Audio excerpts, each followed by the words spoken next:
So I'm looking at the analytics on my Facebook profile, and if the line goes up, that means I'm doing good. And when the line goes down, that means I'm doing bad. Right, Anna? Right? Or maybe wrong? Today, we've got Anna coming back to talk to us about. Where'd she go? Oh, there you are. Oh, I gotta find Francine too. Hi. There we all are. Hey guys. Anna is back today to talk to us about the weird analytics pages in our social media so that we actually know what we're looking at and what we actually need to do after we look at it. Welcome back, Anna. Thank you. I'm so glad I was able to pull this off in a week with a snowstorm, with my kids home, working full time. Um, I'm located outside of Boston. I don't know if people know that, but we got, the first storm 3 weeks ago. We got 24, 25 inches of snow. And then yesterday we got between 18 and 20. So there's nowhere left to put the snow. But I still managed to put this presentation together for you. And I learned some new things as well. So I'm excited to share. So this just proves to everybody, if Anna could do it, you can too. 100%. Also, what I heard from that is you're always learning something when Mm. it comes to social media. And you know what? That is perfectly okay. That's Yeah, because well, just as soon as you learn it, they change it. I was just Oh, going we to say talked those about that same earlier words. too. Soon as you figure it out, they're like, we're going to switch this up on everybody now. Right? So then you have to relearn how to do all the things all over again. They keep adjusting the algorithm or they adjust where things are, like the interface, they change completely. We just had this discussion where I was showing you my Facebook interface, which looks a certain way and I know how to navigate it. And then you were showing yours and they look completely different. So, yay, Meta. All right. Are we ready to get into this awesome presentation that you put together for us? Yes, please.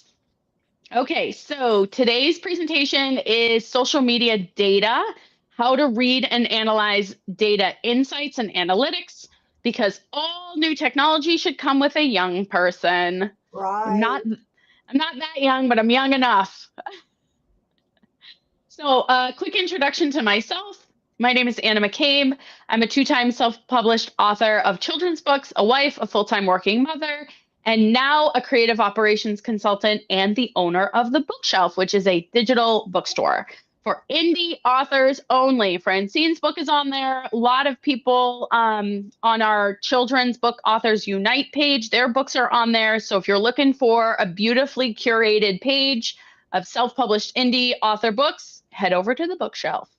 My social media handles, if anyone's interested in following along. I also run the Indie Author Revolution Facebook group, which you can join. You have to answer some questions. I'm very particular about who I let in that group because I'm trying to weed out like the spam. My website, if you're interested, and also my email if you ever want to contact me for services. Okay, moving on. Okay, so everyone, I always put this slide together not to be like, rah, rah, I have figured out the secret sauce, but because why this matters is because when you are doing things on social media, it works. When you are like following the plan and doing things the correct way, it works for you. And as a perfect example, I always put my stats over here. So the last time I showed this slide, which was, God, Francine, when did I do the class? Three Uh, weeks ago? 4 weeks about, ago? about 4 weeks ago. Yeah. Okay. So in 4 weeks, I've gained let's call it 400 followers. I'm now up to 182 posts. Um, I have not had another video go viral since then. But my reach has increased almost 1 million views in 30 days. So we're at 3.8 million views now, consistent. It was at 5.3 and it came down to 3.8. That's okay. That's what happens with social media. All right. So today I want to start by, I always do like this Instagram versus Facebook um, slide because so many people have like their comfort zone. They're either really comfortable on Instagram or they're really comfortable on Facebook. Typically, they're not comfortable on both. Um, Personally, I am more comfortable on Instagram, but I am getting used to Facebook and using it more and more because I'm starting to see its value now, whereas before I didn't really see the value with Facebook. Okay, so I love to do like a compare side by side. So Instagram Insights, I'm dubbing the aesthetic and discovery engine. So basically, that means the key metrics are designated as reach, engagement rate, which is likes, comments, crucial saves and shares, right? We've talked all about this in the past, why saves, shares, and reposts are like, that's where you want to be. You want people sharing out your posts, your reels. You want them saving them for a later date so they can go back and refer to them. Or you want them reposting directly to their pages and profiles so that it reaches their entire web too. Also profile visits, which is a really cool key insight to Instagram. Facebook Insights, I'm dubbing the community and conversion engine. And I'm actually finding this more and more as I use Facebook, especially within my indie author group. I'm finding that the more information I am putting out, the more people are coming to me and being like, do you know anything about this? Can you tell me about that? Like, how can I have a call with you? How do I get on your bookshelf? Right. So like the more free information I'm dumping on my Facebook group page, like the more it's coming back to me. So key metrics here on Facebook is link clicks, which is really crucial, especially if you're trying to push people somewhere to a product or a sign up or, a fundraiser. Page follows and also top fan engagement. That's something new I've noticed about Facebook. Like every now and then I'm like, you've earned a badge for being like top contributor. So that's like a really cool, fun uh, metric on Facebook now that I think people really enjoy and they want to share that information. So I also put on this slide where the 2026 focus is, or headed, I should say, for both Instagram and Facebook. So Reels watch time is one of the metrics we want to look out for, and skip rate. Those are the two. I'm sorry, I'm starting a cold, so I'm a little boogery. So if I need to take a minute to clear my throat, that's why. That's a mom talking right there. I know. Okay, so Reels watch time is a metric and a data analytic that you want to pay attention to in 2026, and also skip rate. And we're going to get to why those are important as we move on in this presentation. So Meta, which is the owner of Facebook and Instagram, if you didn't know, now provides data on when people stop watching your videos, which is crucial to figure out where you're losing your audience, right? So where are they sort of going, oh, okay, this is boring, swipe, swipe, swipe. Facebook is, the metric is conversion. So with improved like cross-device tracking, Facebook can show you how a post viewed on a phone. Oh, I see. I'm sorry. I'm literally blind these days. Facebook can now show you exactly how someone on their phone who's like scrolling and looking and just exploring, it can show you how it's leading to a purchase. So those are the data analytics that Facebook can provide. Like if they clicked, did they purchase or did they just click?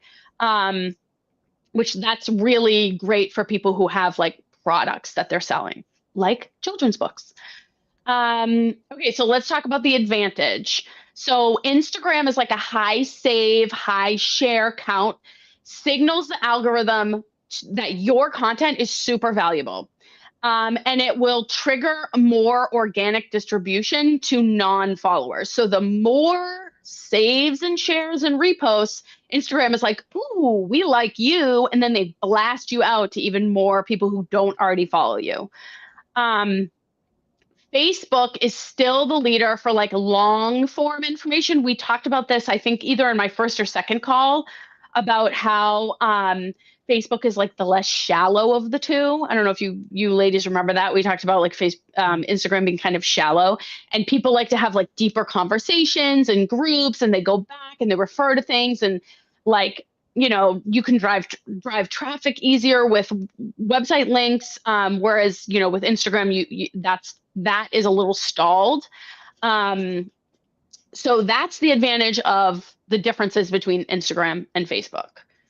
Francine, do we have any questions yet about anything? No, we just have one, not a question, but Sue just wants to be like you when she grows up.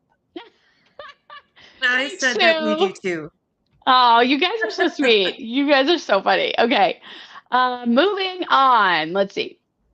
Okay, so I wanted to touch on the features of the data analytics and insights that we're going to talk about today. These three features basically cover all of the insights. I'm sure there are some other outliers, but these I think are the like three biggest telltale signs and, you know, data that you actually want to be looking at. So I just want to point out too that like the landscape, the data analytics landscape for Instagram and Facebook has evolved from like vanity metrics, so just likes and comments and shares and things, to more AI driven insights. So you can manage the data and treat social media as like a growth engine instead of just like throwing spaghetti at the wall trying to figure out what's sticking, if that makes sense. So if you ever feel like you're just punching reels out and punching posts out and you're like, I don't understand why one thing is getting 5,000 views and something else is only getting 150, now you have the data to tell you like why that's happening. Okay, so we're going to start with active followers. So one of the questions I get all the time is, when should I be posting? I mean, everyone I meet with, every client I have says, I don't understand when I should be posting. And the other thing they ask me is about how often they should be posting. And I spoke about this, I think, last week, last week, about how it's not about how often, it's about how consistently. So if you post 4 times a week on Monday, Tuesday, Thursday, Saturday, and that's sort of like your jam, you want to continue being consistent on those posting days. But that doesn't really get down to like the nitty gritty of when you should be posting. There's a lot of like theory out there that like, oh, if you post at 9, noon, and 6, you get the most amount of views. But that's actually not the case. And there's data in Instagram that actually shows you exactly when you should be posting. So I'm going to basically fly through my slides, and then we're going to get to a video at the end that shows you exactly how to get to all these data analytics from your phone, like from Instagram. I did not do this for Facebook. I only did it for Instagram. And then what I will do is I will pause the video and talk about, like, refer back to the slides, basically. So when should we be posting? So your data actually provides an exact map of when your specific audience is active on Instagram. And you can find that in the data analytics. And you want to be posting between 15 and 30 minutes before that peak activity window. This ensures that when your followers come on, your information is at the very top of their feed. They're seeing your information first. And then let's talk about the question, for whom should I be posting and why? So Instagram also gives you these really cool analytics, which I will show you in the video, where you can find out how old your followers are, what gender they are, and like basically where in the world they're located. So you can tailor your content directly towards like your highest grossing, we'll call it highest grossing follower. So, for example, if 60% of your Instagram followers are Gen Z in urban areas, the cozy or chaotic aesthetic type content is going to perform really well as opposed to like something really corporate-y or maybe like something super polished. Does that make sense? I hope that all makes sense. Okay, great. Sue, 2 questions. We're waiting, Sue. She's typing. I'm sure She's she's typing. typing. She's typing them. Okay. Should I move on or should I wait? Go ahead. There we go. Well, there we Oh, go. there it is. Can you pay somebody to do your post for you? And if you do, is that effective? Sue, you can always pay someone to do something, some kind of service. No one's really going to turn you down. I actually started doing this. Francine, I don't know if you remember when we first started the bookshelf. I don't even know who that is, but when we first started the bookshelf, there was a point in time where I was creating content for you on my Instagram feed and sharing it as collaboration and mentions and in stories and all this, that, and the other thing. But Yes. yeah, but it's really, really hard to make content for somebody else because you don't have access to their life. Like you don't, unless someone is following you around with a camera or a video recorder, like how are you gonna get content for like Instagram or Facebook feed? So yeah, you can pay anyone to do anything, but I feel like maybe you have to have a lot of money. Really high-end Instagram, like people with like millions of followers, they do this. They have videographers that they have videographers that basically follow them around and then they just cut content from all of that.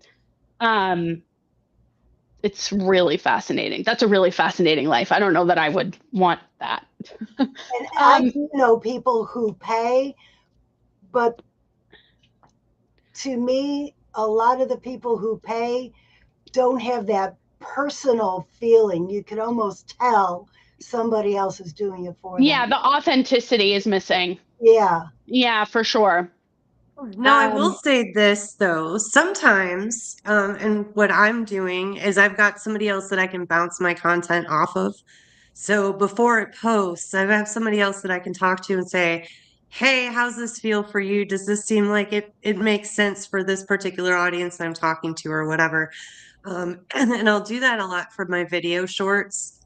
And so the person I'm working with sometimes will even just come up with them and be like, pick out which ones resonate the most for you. And then I'm like, okay, great. I didn't have to think about that. I'm just going to go record them.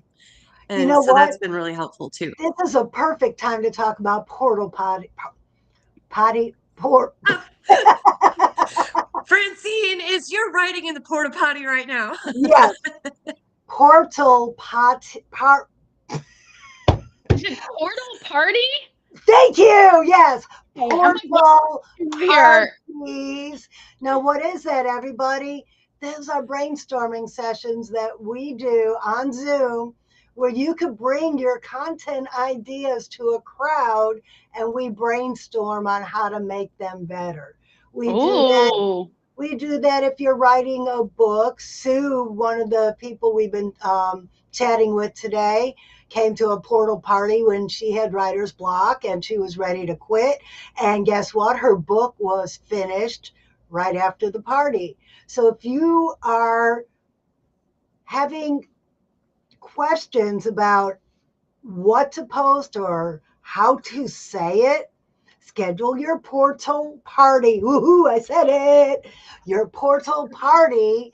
We will schedule a session to match your schedule. So just drop a party in the chat if you want to schedule a brainstorming session and we could talk about your content and how we could get more people to vibe with it.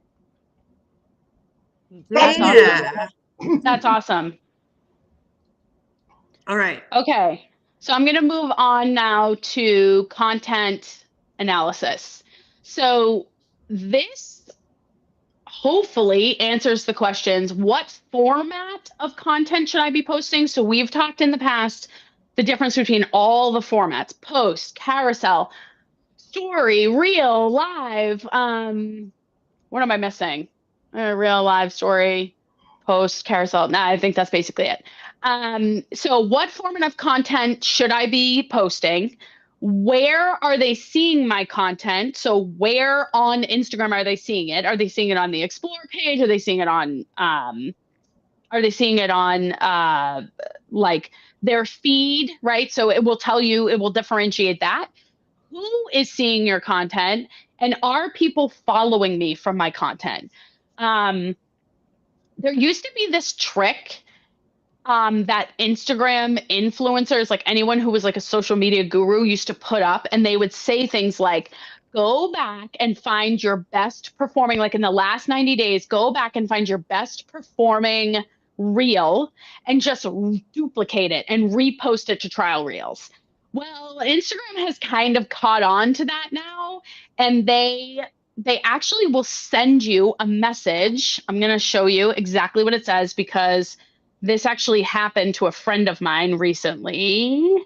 It basically spits out your content and tells you, like, we're not going to post this because, oh God, what have I done? We're not going to post this because it's too similar to things that you've posted in the past, is basically what it says. No, that's the restriction. Let me see if I can find it. Oh gosh darn it. I had the verbiage here, but now I don't have it. Oh, here it is. This trial reel won't get much reach. It's not being shown to many people because it looks like something you've shared before. So Instagram recognizes when you are duplicating your drafts as opposed to recreating the video, if that makes sense. So in drafts, you could actually just duplicate it like over and over and over again and then change the hook or change the content and see how each thing plays. They don't let you do that anymore. It's kind of like a blocker now. Okay, sorry, moving on. I got sidetracked. Okay, so checking your reach metrics to see which format the algorithm is favoring for your account. So it will actually tell you in your analytics if it's reels, carousels, or single posts that people are seeing from your profile. So which of those things are they seeing the most of? If your reels are getting, just for example, this is how you can read the data. If your reels are getting 10 times the reach of your images, then maybe you want to start posting more reels and less posts and images. Or if it's the other way around, maybe you continue on the path that you're on because it's reaching an audience. The top sources of views, which I'm going to show you in our video, it actually is called top sources of views, can tell you where people are finding your content. So whether they're finding it on the Reels tab, or if they're in Explore or searching, or your profile, if they've gone to your profile to find whatever it is that they're looking at. It can also, other content analysis you can look at is like, shares, reposts, saves, and interactions. Likes and shares are like, right, they're vanity metrics. Like, who cares? Who cares how many likes you have? Who cares how many shares you have? But if you have a post, no matter what it is, content, I'll just say content, that is getting a lot of reposts, a lot of shares, or a lot of saves, that's where you know your like bread and butter is. Like, this is the content people want from you, basically, is how to read that. This data can also show you who is following you from a particular piece of content. So for instance, I was looking back at a trial reel and like 684 people followed me from that one trial reel. And I was like, wow, I either really pissed some people off or really spoke to some people. It's usually one or the other. So that's really interesting data too. And then you can see who is seeing your content. Are they followers versus non-followers? So we've talked about this in the past, the difference between like regular content and trial reels. Trial reels goes to non-followers only. Unless you share it, you go in and hit share to everyone, your trial reels are not going to show to your profile or to anybody else. And then it also shows you profile visits. So who from that content actually went to your profile and scrolled your profile, which is really cool. And then super exciting, it shows you external link taps. So if you shared a link in a story, you can gather data on how many people click that link, that's one of the things I just learned because it's like all the way at the bottom of the analytics. I was like, "Ooh, what's this?" So I don't know if that's new or if I just have never paid attention to it before. But that's a really cool analytic. All right, let's get into retention. So this data will answer the following questions. How long is my content being watched? We all know people have no attention span anymore. When are they losing interest? That's huge to know for your content. Like if they're listening to the first second of you talk and they're like, "Ugh, I don't want to hear this," and they swipe immediately, you know that that's not sticking with people. So when are they losing interest? Are they watching more than once? Are they going back and watching again because either they missed something or they wanted to really read it and dig into it and think about it, see if it touched them, whatever. And are they swiping and when are they swiping? And that's really important because if you're trying to put a call to action in your content, so things like follow me or press the link for more or any kind of call to action, you need to know if you're losing your viewers before that call to action, right? Because then they're not following up. Important stuff. Okay. So I think these charts are really cool. I found these actually I basically asked Gemini, which is Google's AI functionality, to take the words and put them in a visual for me because this is actually what you see when you go to your content. It's going to show you these charts and they do like weird things and nobody knows how to interpret that. It's just like a weird looking chart. So I decided to slap these on here and talk a little bit about them. So a steady diagonal line downward, so from 100% downward, means that people are dropping off your content at a consistent, constant rate. So that's like the average performance of a piece of content. If you are looking for great performers, great performing content, you usually see a sharp drop in the first 3 seconds, followed by a line, a horizontal line for the rest of the duration. And that means you've caught their attention. They're watching it. They're probably watching it more than once, and they're staying until the end, which is really important. If your average watch time, I don't know. Can you see this? It's actually really small. The average watch time is at the bottom. I think you can see it there. Average watch time, peak current viewers, etc. If your average watch time is either equal or greater than the total length of the video, it means people are re-watching, and that is huge for the algorithm. They love, love, love when people re-watch your content. They're like, "Ooh, people must really find this interesting if they're watching it over and over and over again, or they really love it." And so they boot it out to like even more of the non-followers. Okay, the spike effect, which is this one right here. So they claim that this is like the viral indicator. This is also a viral indicator, but basically it's that long line. So if you see like a sudden bump upward in the middle of your chart, that usually happens when users are rewinding to see something they missed, or they're fast forwarding. I'm sorry, or the text is moving too quickly and they need to go back and rewatch it.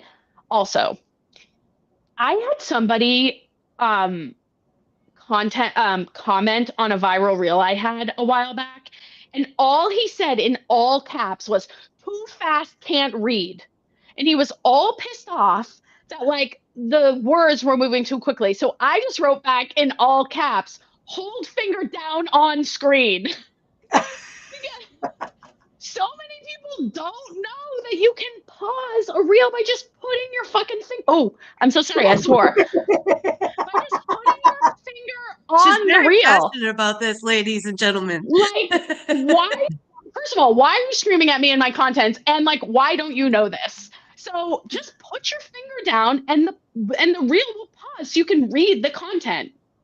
Anyway, I thought that was like a funny little story. Another like viral indicator is that it's like that blink and you'll miss it. So usually it's like a visual hook or like a hidden detail somewhere. That's what Sue's talking about. Is that why on some reels the words come across saying "watch till the end," and we're all expecting something huge at the last scene, and there usually isn't. Yeah, that's like that would be like a Ben. Hi Ben. Hi, Um, Ben.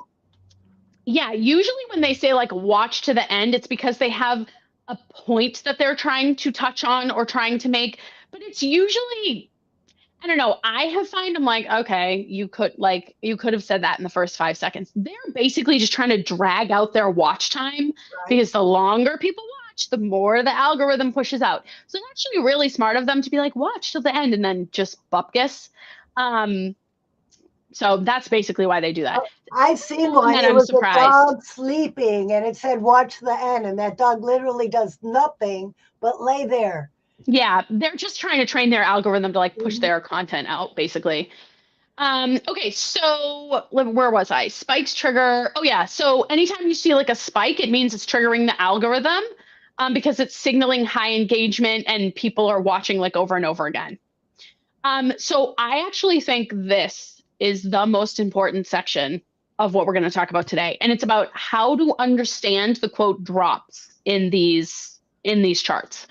So if you are seeing a drop within 0 to 2 seconds, it means the hook that you used, nobody cared about. They just went struck right on. It didn't touch them, it didn't capture them, it didn't speak to anybody. If you get the drop with the V, it usually happens right before a transition or a call to action, and it means the viewer sort of felt the authenticity, felt the value of your content. But it also means value was over. Oh, it felt it, right. So they're watching and they feel the value, but they bail before the call to action. And then the steep cliff at the end basically means your outro. They call it an outro, which I think is kind of weird. So not intro, but outro. But your outro was too long. So they watched, and by the time you were like, hey, like and follow and share this reel, they were already gone. So that's sort of like how to read these charts, which I think is fascinating. Okay, And now we're going to move on.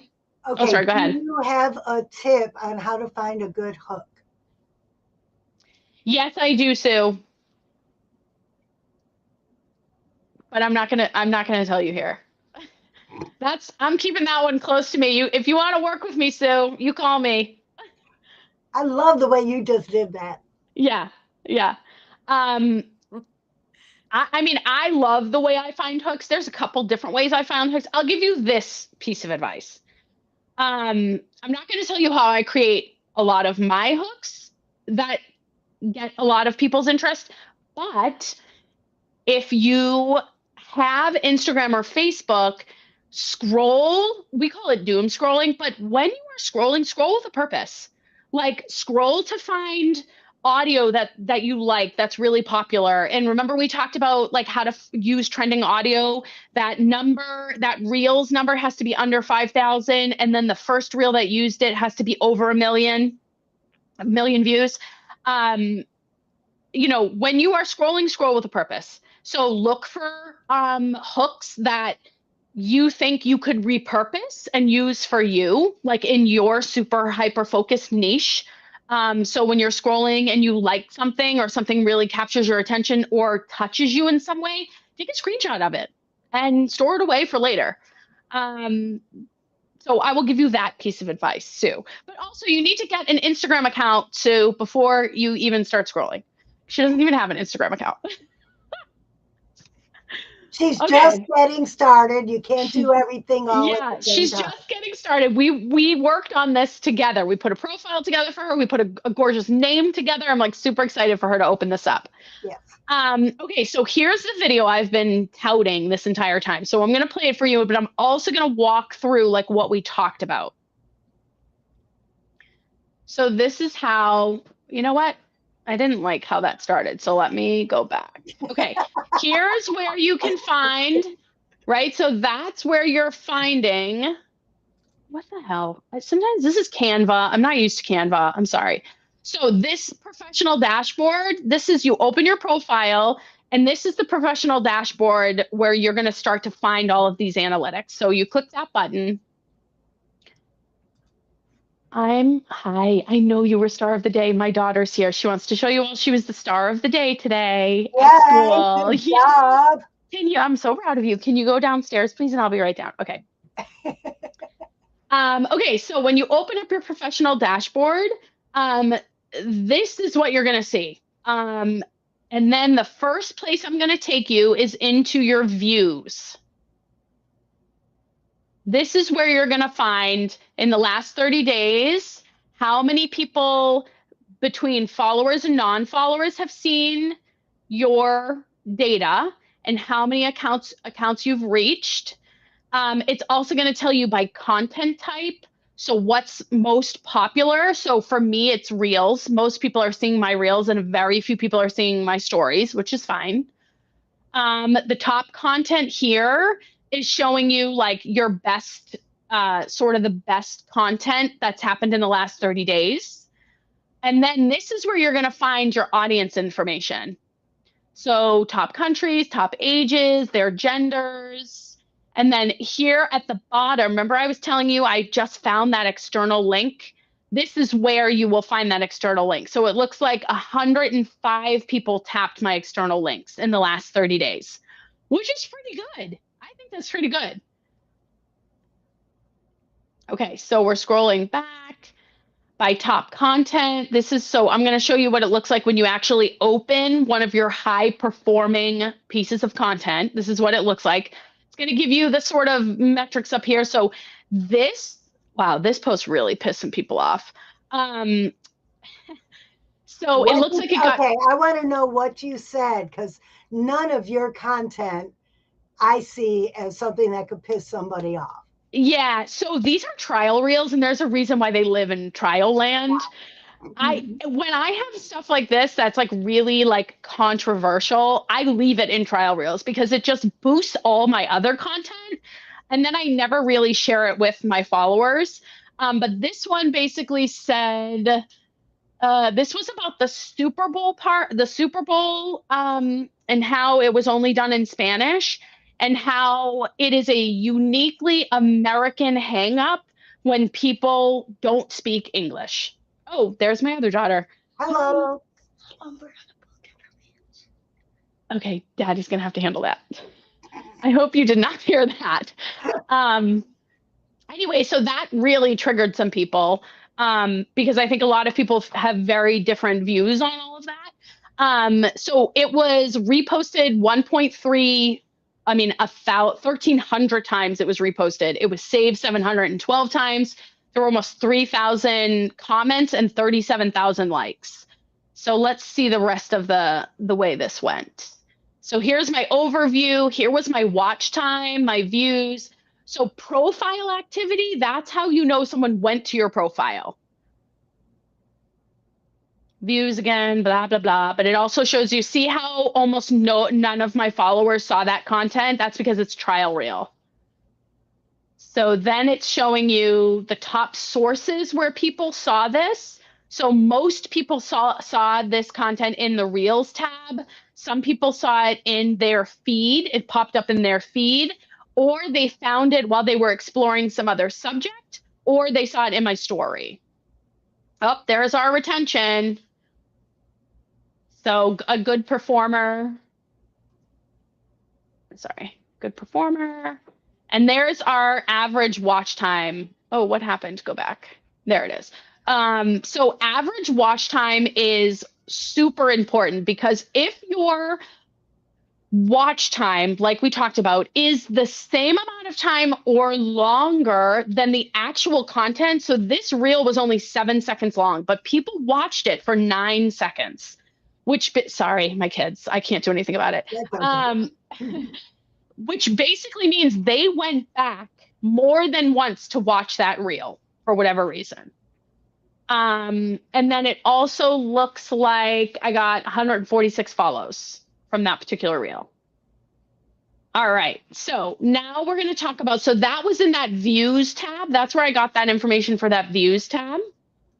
So now we're going to go into looking at the followers tab. This is where you can get some different data. So we're popping into the followers tab. Here's the followers. So here's my overall growth in the last 30 days. Here's my follows. Here's my unfollows. Not pretty common to lose as many people as you gain. This is just a chart about the followers. There's my top content. Sorry, I'm scrolling quickly.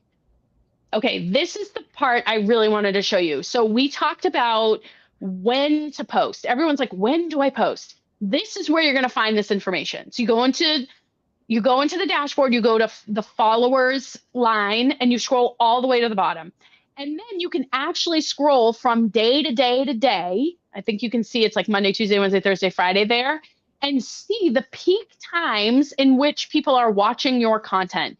And you want to be posting 15 to 30 minutes before those peak times on those particular days. Okay, so where are we going now? Oh, I went into trial reels. I wanted to show you the difference between that and trial reels. Okay, so this is a reel I posted, I think maybe, I don't know, a week ago. But I wanted to show you where to find the insights for a trial reel. So you go into your trial reels tab it's drafts and trial reels. And this button here where it says view insights, that's where you're going to get that data on that particular trial reel. And then we're going into, makes you click it twice, which is really annoying. And then I'm going to scroll through. So this is all the data on just this one particular trial reel. Because when you go in your professional dashboard, it's not going to show you the data from your trial reels because they're trial reels. So that data in your professional dashboard is all based on stuff you've actually shared out to your followers. Scrolling down, that's how many views this one got. It was 100% non-followers, makes perfect sense. This is a trial reel. Most people found it in their reels tab. There's my retention performance. Here's my skip rate. Oh, I forgot to talk about skip rate. We're over. Does it matter? Go for it. Okay. So skip rate is basically like how many people didn't even bother to watch your content. They just skipped right past you. That's like the swipe feature. It tells you what percentage of people did that. Here's my average watch time. So I made it a pretty decent amount of time because I think this reel was about 6 or 7 seconds. So people almost made it to the end. People who interacted were all non-followers, mostly women, doesn't surprise me. There we go. And that is data analytics. And I just looked at some of mine while you were going through that, and it really burst my bubble to see that my average watch time is 1 to 2 seconds. Oh, I'm sorry, Francine. We can work on that. At least you know now how long people are watching and when you're losing them. So you have to change up your content. Like what you're doing is not working. That's very clear. Yes. So someone has a question here. So wait, your trial reels can help your data even if it's not a popular subject. Yeah, so there's this thing called rage bait, and people do it people put trial reels out that are rage bait just to boost their algorithm, even if their followers are not seeing that content. I'm sure you guys have all come across rage bait. Oh, yeah. So like the Super Bowl. Yes, like the Super Bowl. Like, did I miss any questions? Yeah, there's I don't know what you'd call a influencer on Facebook, or she's all over the place now. But Yeah. anyway, she'll post pictures of her messy house so people will tell her what a bad mother she is. Oh, yeah. And she makes $10,000 off that post. Yeah, it's silly. And then people do things like this. I'm going to show you. So this is they will do a post and they'll do this, right? They'll do this, right? And then they'll do their post and it will annoy people so badly that like this is almost falling out and like that the cabinet doors are open that they will just comment like, don't you know how to close your cabinet doors? You know, it's like, it's so silly. Some of the stuff that like boosts your algorithm. Well, I noticed I doing noticed my that with clone. mispronounce. Oh, No, go ahead, Heidi. I noticed that with mispronouncing words too. Yes. Somebody in a video will mispronounce a word where it's like, how could you possibly mispronounce that word? And then that's all the comments are. Or Yeah. typo. Oh my God, Or a typo. I do them on Guys, purpose that's sometimes. Like, get like boost your algorithm. Be like, I'm a self-published author of children books, and they'll be like, she missed the apostrophe s. Oh my god, you know what I mean? And she's supposed to be an author. She calls herself an author. You know what I mean? It's great. It's great. It's okay to piss people off. It's okay. Yeah, because not everybody has to like you. But you know what I found? Especially like when I've been posting my clone and my mouth doesn't match what and it's obviously a clone. Yeah. And people are commenting on it. And I'm thinking in the back of my mind, hey, you're watching my videos. Woohoo. Yeah. Exactly. Like, hey, I don't even care what comments you're leaving. You're boosting the algorithm. Right. It doesn't matter what you're saying. And I don't reply to any of them. The only time I reply to comments is when they're like good comments, where they're like, oh my God, where'd you get your headphones? Or I love your dress. Where'd you get it? Like, that's the only time I respond to comments. Or if they're like love comments, like, I love your content. I just followed you. And then I'm like, oh, thanks, girl. And then I follow her back. You know what I mean? But I don't respond to any of the hate because it just drives more of that. And I just ignore it. But there are some people who respond to it. I'm like, you don't need to defend yourself ever, ever, ever. I never defend myself, but I will say, hey, I'm learning something new. What have you done today? You know, Yeah, but little you're starting snarky a comment. conversation. That's different. You're trying to start a conversation on purpose. I'm Right. talking about like people just ripping each other to shreds in the comments. Yeah. Yeah. All right. Well, if we don't have any more questions, we apparently had a poop accident that I get to go deal with. I think you better go take care of your daughter. All right, well, I'm sure Daddy was very happy when you said that's Yeah, you saw Daddy him in the travel. background, like, All right, well Thank you then, so much, let's Anna. close and wrap up this episode. If you can conceive it, you can believe it, and you can achieve it. From the head to the heart to the hands. To the hands. I love that. Yeah. You can. can. And that applies to you, Sue. Yes. Yeah, Sue. Sue's having trouble. Right. Sue's having trouble just with getting a picture on Instagram. I'm like, we got work to do, girl. Well, I'm looking forward to the next portal party with Sue. Yes. If anybody wants to come in the Zoom room with Sue and start brainstorming, drop a party in the comments and we'll let you know when the party's going to be. All right, y'all. Thanks, lady.